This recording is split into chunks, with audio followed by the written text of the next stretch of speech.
നിങ്ങളുടെ favourite shows ഇനി ഒരിക്കലും മിസ്സാവില്ല. ഇപ്പോൾ C5 കാണും നിങ്ങളുടെ ഫേവറേറ്റ് ഷോ തികച്ചും സൗജന്യമായി. അച്ഛന് വിഷമമുണ്ടാക്കുന്ന ഒരു കാര്യം എനിക്ക് പറയേണ്ടി വരുന്നു. അച്ഛൻ എന്നോട് ക്ഷമിക്കണം.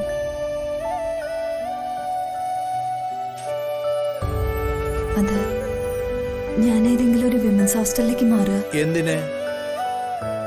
ഇന്ദ്രജിക്ക് ഞാനിവിടെ നിൽക്കുന്നത് ഒട്ടും ഇഷ്ടമല്ല. ഇനി ഇവിടെ വന്ന് പ്രശ്നം ഉണ്ടാക്കിയെന്നിരിക്കും. അതൊന്നും താങ്ങാനുള്ള കരുത്ത് എനിക്കില്ല. നീ എങ്ങോട്ടും പോകുന്നില്ല. വിമൻസ് ഹോസ്റ്റലിലേക്കൊന്നും ഞാൻ നിന്നെ വിടുകയുമില്ല. മാത്രമല്ല, കാർത്തിയാണ് നിന്നെ ഇവിടെ കൊണ്ടുവന്നാക്കിയത്. ഈ വീട്ടിൽ അവനും ഇന്ദ്രജയെ പോലെ തന്നെ അവകാശമുണ്ട്.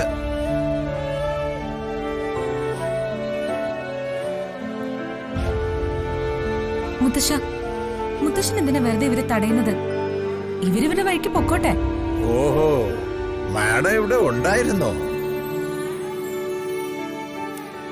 എവിടെ പോയതായിരുന്നു? അല്ല, അത് മുത്തശ്ശ, ഞാനൊന്ന്...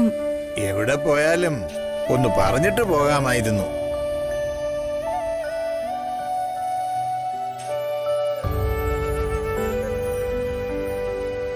നന്ദിനി, ഞാൻ പറയുന്നത് നീ കേക്ക്. നിന്നെ മറ്റൊരു സ്ഥലത്തേക്ക് വിടാൻ എന്റെ മനസ്സ് അനുവദിക്കുന്നില്ല.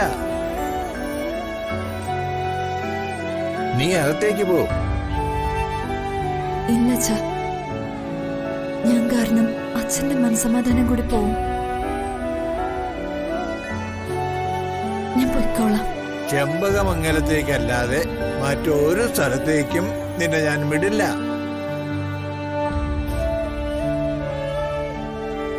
ഇവരെന്റെ അമ്മയെ, അതായത് മുത്തശ്ശന്റെ മകളെ കൊന്ന സ്ത്രീയാണ്. ഇവരിവിടെ നിൽക്കുന്നതിൽ വല്യമ്മ പോലെ തന്നെ എനിക്ക് താല്പര്യമില്ല.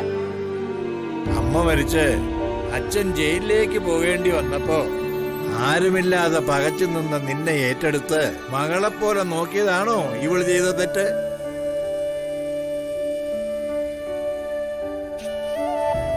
കുട്ടിക്ക് നന്ദിനി ആരാണെന്നും ഇവൾ എന്ത് ത്യാഗം സഹിച്ച് ജീവിക്കുന്നവളാണെന്നും നിനക്കറിയില്ല. നന്ദിനി ഒരു തെറ്റും ചെയ്തിട്ടില്ല. പക്ഷേ മറ്റുള്ളവർ ചെയ്ത തെറ്റുകൾക്കുള്ള ശിക്ഷ അനുഭവിക്കുന്നത് ഇവളാണ്.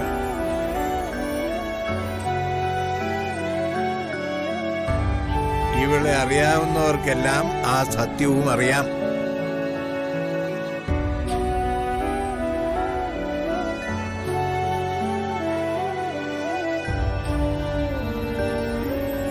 സ്വന്തം മകള് മരിച്ചത് ഈ സ്ത്രീ കാരണോ?